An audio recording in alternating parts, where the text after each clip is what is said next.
अस्य श्रीसूर्यसहस्रनामस्तोत्रस्य वेदव्यासऋषेः अनुष्टुप् छन्दः सविता देवता सर्वाभीष्टसिद्ध्यर्थे जपे विनियोगः। ध्यानं ध्येयः सदा सवितृमण्डलमध्यवर्ती नारायणः सरसिजासनः सन्निविष्टः। केयूरवान् मकरकुण्डलवान् किरीटी हारी हिरण्मयवपुधृतशङ्खचक्रः। स्तोत्रम् ॐ विश्वविद्विश्वजित्कर्ता विश्वात्मा विश्वतोमुखः विश्वेश्वरो विश्वयोनिर्नियतात्मा जितेन्द्रियः। कालाश्रयः कालकर्ता कालः कालनाशनः महायोगी महासिद्धिर्महात्मासु महाबलः। प्रभुर्विभुर्भूतनाथो भूतात्मा भुवनेश्वरः। भूतभव्यो भावितात्मा भूतान्तःकरणं शिवः। शरण्यः कमलानन्दो नन्दनो नन्दवर्धनः। वरेण्यो वरदो योगी सुसंयुक्तः प्रकाशकः। प्राप्तयानः परप्राणः भूतात्मा प्रियतप्रियः। नयः सहस्रपात्साधो दिव्यकुण्डलमण्डितः। अव्यङ्गधारी धीरात्मा सविता वायुवाहनः। समाहितमतिर्दाता विधाता कृतमङ्गलः। कपर्दी कल्पपाद्रुद्रः सुमना धर्मवत्सलः। समायुक्तो विमुक्तात्मा कृतात्मा कृतिनां वरः। अविचिन्त्यवपुश्रेष्ठो महायोगी महेश्वरः। कान्तः कामारिराराध्यो नियतात्मा निराकुलः। कामः कारुणिकः कर्ता कमलाकरबोधनः। सप्तसप्तिरचिन्त्यात्मा महाकारुणिकोत्तमः। संजीवनो जीवनाथो जयो जीवो जगत्पतिः। अयुक्तो विश्वनिलयः संविभागी वृषध्वजः। वृषाकपिः कल्पकर्ता कल्पान्तकरणो रविः। एकचक्ररथो मौनी सुरथो रथिनां वरः। सक्रोधनो रश्मिमाली तेजो राशिर्विभावसुः। दिव्यकृत्तिनकृद्देवो देवदेवो दिवस्पतिः। दीननाथो हरो होता दिव्यबाहुर्दिवाकरः। यज्ञो यज्ञपतिः पूषा स्वर्णरेता परावरः। परापरज्ञस्तरणिरंशुमाली मनोहरः। प्राज्ञः प्राज्ञपतिः सूर्यः सविता विष्णुरंशुमान्। सदा गतिर्गन्धवहो विहितो विधिरासुगः। पतङ्गः पतगस्थाणुर्विहङ्गो विहगोवरः।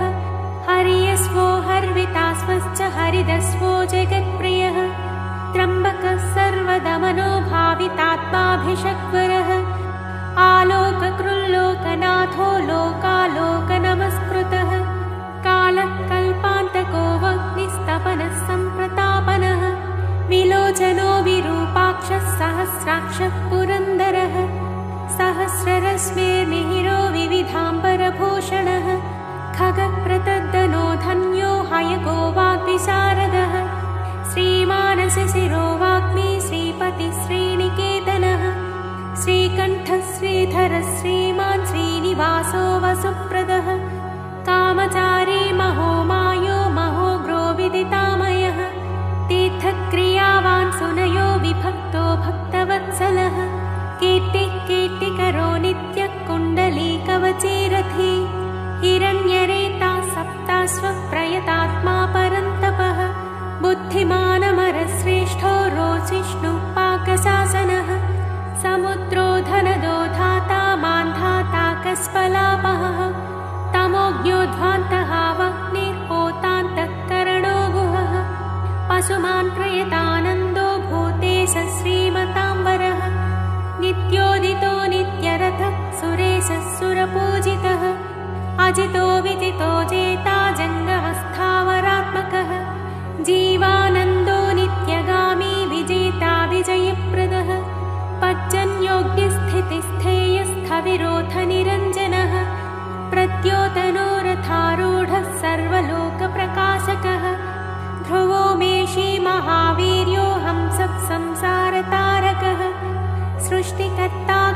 हेतुर्मार्तण्डो मरुतां पतिः मरुत्वान्दहनस्त्वष्टा भगो भर्गोर्यमाकपिः वरुणेशो जगन्नाथ कृतकृत्य सुलोचनः दिवस्वान् भानुमान् कार्यकारणस्तेजसां निधिः असङ्गगामी तिग्मां सुद्धर्मां सुदीप्तदीधितिः सहस्रदीधितिद्रत्न सहस्रां सुदिवाकरः गभस्तिमान् दीधितिमान् स्रग्वी मणिकुलद्युतिः भास्करः सुरकार्यज्ञः सर्वज्ञस्तीक्ष्णदीधितिः सुरज्येष्ठः सुरपतिर्बहुज्ञो वचसां पतिः तेजोनिधिर्बृहत्तेजा बृहत्कीर्तिर्बृहस्पतिः अहिमानोचितो धीमानामुक्तः कीर्तिवर्धनः महावैद्यो गणपतिर्धनेशो गणनायकः तीव्रप्रतापनस्तापी तापनो विश्वतापनः कार्तस्वरो हृषीकेशः पद्मानन्दोऽतिनन्दितः पद्मनाभो मृताहारः स्थितिमान् केतुमान्नभः अनाद्यं तोच्युतो विश्वो विश्वामित्रो घृणिर्विराट् आमुक्तकवचो वाग्मी कञ्चुकी विश्वभावनः अनिमित्तगतिश्रेष्ठः शरण्यः सर्वतोमुखः विगाही वेणुरसः समायुक्तः समाक्रतुः धर्मकेतुर्धर्मरतिः संहत्ता संयमो यमः प्रणतातिहरो वायुः सिद्धकार्यो जनेश्वरः नभो विगाहनः सत्यः सवितात्मा मनोहरः हारी हरिर्हरो वायुर्ऋतुः कालानलद्युतिः सुखसेव्यो महातेजा जगतामेककारणम् महेन्द्रो विष्णुतस्तोत्रं स्तुतिहेतुः प्रभाकरः सहस्रकरायुष्मान् अरोषः सुखदः सुखे व्याधिः सुखदः सौख्यं कल्याणः कलताम्बरः आरोग्यकारणं सिद्धिर्वृद्धिर्बृहस्पतिः हिरण्यरेता आरोग्यं विद्वान् भ्रत्नो बुधो महान् प्राणवान् धृतिमान् धर्मो घर्मकर्ता रुचप्रदः सर्वप्रियः सर्वसः सर्वशत्रुविनाशनः प्रांसुर्विद्योतनोद्योतः सहस्रकिरणकृति केयूरी भूषणोद्भासी भासितो भासनो नलः शरण्यार्तिहरो होता खद्योतः खगसत्तमः सर्वद्योतो भवद्योतः सर्वद्युतिकरो मतः कल्याणः कल्याणकरः कल्यकरः कविः कल्याणकृत्कल्यवपुः सर्वकल्याणभाजनम् शान्तिप्रियः प्रसन्नात्मा प्रशान्तः प्रशमप्रियः उदारकर्मा सुनयः सुवच्चावच्चसोज्ज्वलः वच्चस्वी वच्चसामीशस्त्रैलोक्येशो वशानुगः तेजस्वी सुयशावश्मी वर्णाध्यक्षो बलिप्रियः यशस्वी तेजो निलयस्तेजस्वी प्रकृतिस्थितः आकाशगस्येखगतिराशुगो गतिमान् खगः गोपते गृहदेवेशो गोमानेकप्रभञ्जनः जनिता प्रजनो जीवो दीपः सर्वप्रकाशकः सर्वसाक्षी योगनित्यो नभस्मानसुरान्तकः रक्षोज्ञो विज्ञशमनः किरीटी सुमनः प्रियः मरीचिमाली सुमतिः कृताभिज्ञविशेषकः शिष्टाचारः शुभाचारः स्वचाराचारतत्परः मन्दारो माठरो वेणुक्षुधा पक्ष्मापतिर्गुरुः सुविशिष्टो विशिष्टात्मा विधेयो ज्ञानशोभनः महाश्वेतः प्रियो ज्ञेयः सामगो मोक्षदायकः सर्ववेदप्रगीतात्मा सर्ववेदलयो महान् वेदमूर्तिश्चतुर्वेदो वेदभृद्वेदपारगः क्रियावानसितो जिष्णुर्वरीयां सुरवरप्रदः व्रतचारी व्रतधरो लोकबन्धुरलं कृतः अलङ्काराक्षरो वेद्यो विद्यावान् विदिताशयः आकारो भूषणो भूष्यो भूष्णुर्भुवनपूजितः चक्रपाणिध्वजधरः सुरेशो लोकवत्सलः वाग्मिपतिर्महाबाहुः प्रकृतिर्विकृतिर्गुणः अन्धकारापः श्रेष्ठो युगावत्तो युगाधिकृत् अप्रमेयः सदा योगी निरहङ्कार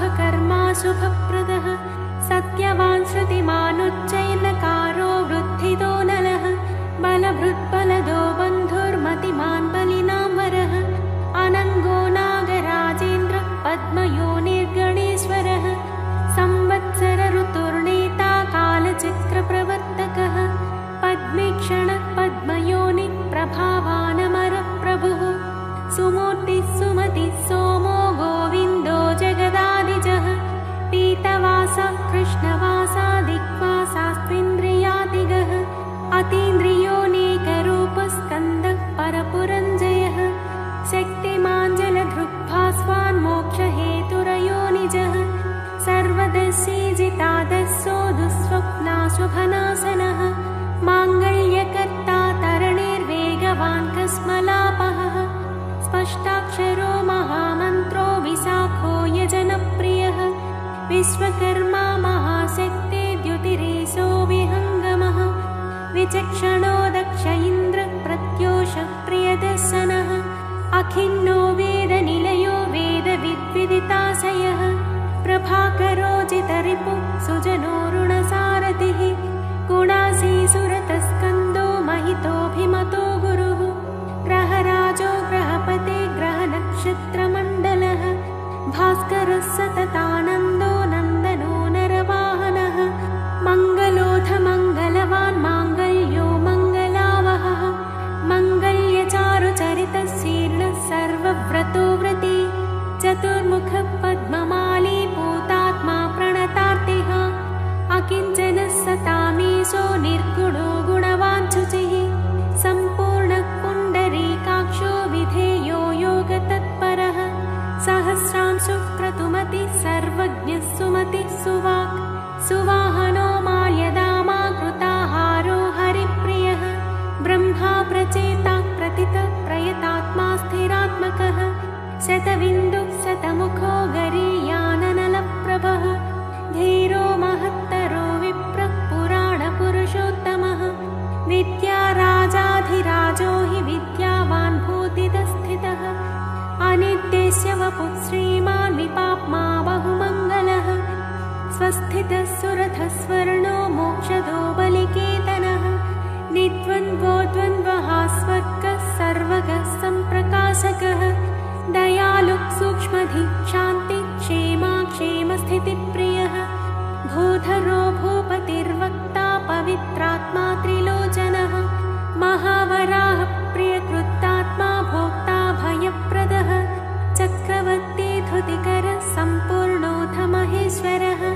चतुर्वेदधरो चिन्त्यो विनिन्द्यो विविधासनः विचित्ररथ एकाकी सप्तसप्तिः परात्परः सर्वोदधिस्थितकरः स्थितिस्थेयस्थितिप्रियः निष्कलः पुष्कलो विभुर्वसुमान् वासवप्रियः पशुमान् वासवस्वामी वसुधामा वसुप्रदः बलवान् ज्ञानवांस्तत्त्वमोङ्कारस्त्रिषु संस्थितः सङ्कल्पयोनिर्दिनकृत् भगवान् कारणापहः नीलकण्ठो धनाध्यक्षश्चतुर्वेदप्रियं वदः वषट्कारोद्गाता होता स्वाहाकारो हुताहुतिः जनार्दनो जनानन्दो नरो नारायणोऽम्बुदः संदेहनाशनो वायुद्धन्वी सुरनमस्कृतः विग्रहे विमलो बिन्दुर्विशोको विमलद्युतिः द्युतिमान् द्योतनो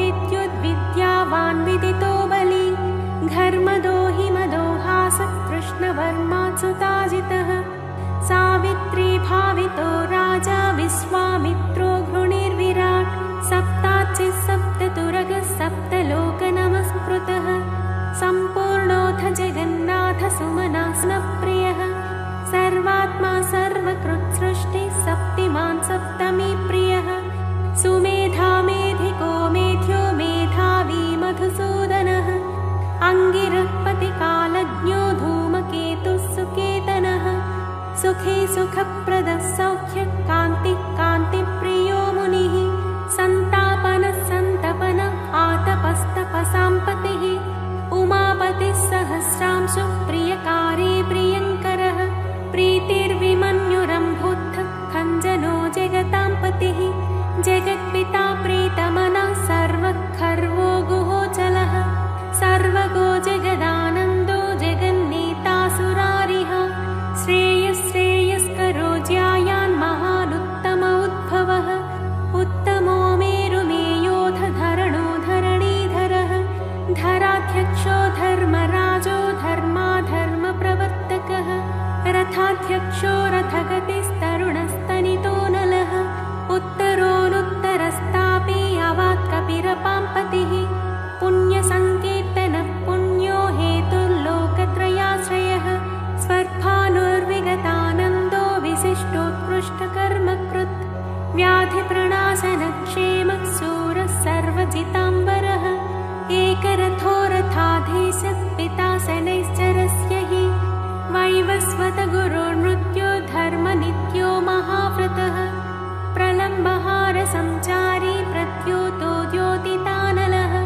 सन्तापहृत्परो मन्त्रो मन्त्रमूर्तिर्महाबलः श्रेष्ठात्मा सुप्रियः शम्भुर्मरुतामीश्वरेश्वरः संसारगतिविच्छेत्ता संसारार्णवतारकः सप्तजिह्वः सहस्राक्षी रत्नगर्भो पराजितः धर्मकेतुरमेयात्मा धर्माधर्मवरप्रदः लोकसाक्षी लोकगुरुर्लोकेशश्चण्डवाहनः धर्मयूपोयोपवृक्षो धनुष्पाणिर्धनुर्धरः पिनाकदृङ्महोत्साहो महामायो महाशनः वीरशक्तिमतां श्रेष्ठः सर्वशस्त्रभृताम्बरः ज्ञानगम्यो दुराराध्यो लोहिताङ्गो विवर्धनः खगोन्धो धर्मदो नित्यो धर्मकृच्चित्रविक्रमः भगवानात्मवान् मन्त्रस्त्रक्षरो नीललोहितः एकोनेकस्त्रयी कालः सविता समितिञ्जयः शाङ्गधन्वानलो भीमः सर्वप्रहरणायुधः सुकर्मा परमेष्ठी जनाकपाली दिवि स्थितः वदान्यो वासुकिर्वैद्य आत्रेयोऽथ पराक्रमः द्वापरः परमोदारः परमो ब्रह्मचर्यवान् उदीच्य वेशो मुकुटी पद्महस्तो हिमांशुभृत् सितप्रसन्नवदनः पद्मोदरनिभाननः सायं दिवादिव्यवपुर्निर्देश्यो महालयः महारथो महानीशः शेषः सत्वरजस्तमः धृतातपत्रप्रतिमो विमर्शी निर्णयस्थितः अहिंसकः शुद्धमतिरद्वितीयो विवर्धनः सर्वदो धनदो मोक्षो विहारी बहुदायकः चारुरात्रिहरो नाथो भगवान् सर्वगोव्ययः मनोहरवपुः शुभ्रः शोभनः सुप्रभावनः सुप्रभावः सुप्रतापः सुनेत्रो दिग्विदिक्पतिः राज्ञी प्रियः शब्दकरो ग्रहे स्वस्तिमिरापहः स्तैम्भिकेयरिपुर्देवो वरदो वरनायकः चतुर्भुजो महायोगी योगीश्वरपतिस्तथा अनादिरूपोदितिजो रत्नकान्तिप्रभामयः जगत्प्रदीपो विस्तीर्णो महाविस्तीर्णमण्डलः एकचक्ररथः स्वर्णरथस्वर्णशरीरधृक् निरालम्बो गगनगो धर्मकर्मप्रभावकृत् धर्मात्मा कर्मणां साक्षी प्रत्यक्षः परमेश्वरः मेरुसेवी सुमेधावी मेरुरक्षाकरो महान् आधारभूतो रतिमांस्तथा च धनधान्यकृत् पापसन्तापहर्ता च मनोवाञ्छितदायकः रोगहर्ता राज्यदायी रमणीयगुणो नृणी कालत्रयानन्तरूपो मुनिवृन्दनमस्कृतः सन्ध्यारागकरः सिद्धः सन्ध्यावन्दनवन्दितः साम्राज्यधाननिरतः समाराधनतोषवान् भक्तदुःखक्षयकरो भवसागरतारकः भयापहर्ता भगवानप्रमेयपराक्रमः मनुस्वामी मनुपतिर्मान्यो मन्वन्तराधिपः एतत्ते सर्वमाख्यातं यन्मां त्वं परिपृच्छसि नाम्नां सहस्रं सवितुः पराशर्यो यदाहमे धन्यं यशस्यमायुष्यं दुःखदुःस्वप्ननाशनं बन्धमो मोक्षकरं चैव भानोर्नामानुकीर्तनात् यस्त्विदं शृणुयान्नित्यं पठेद्वा प्रयतो नरः अक्षयं सुखमन्नाद्यं भवेत् तस्योपसाधितं नृपाग्नितस्करभयं व्याधितो न भयं भवेत् विजयी च भवेन्नित्यमाश्रयं परमाप्नुयात् कीर्तिमान् सुभगो विद्वान् स सुखी प्रियदर्शनः जीवेद्वर्षशतायुश्च सर्वव्याधिविवर्जितः नाम्नां सहस्रमिदमं सुमतः पठेद्यः प्रातः शुचिर्नियमवान् सुसमृद्धियुक्तः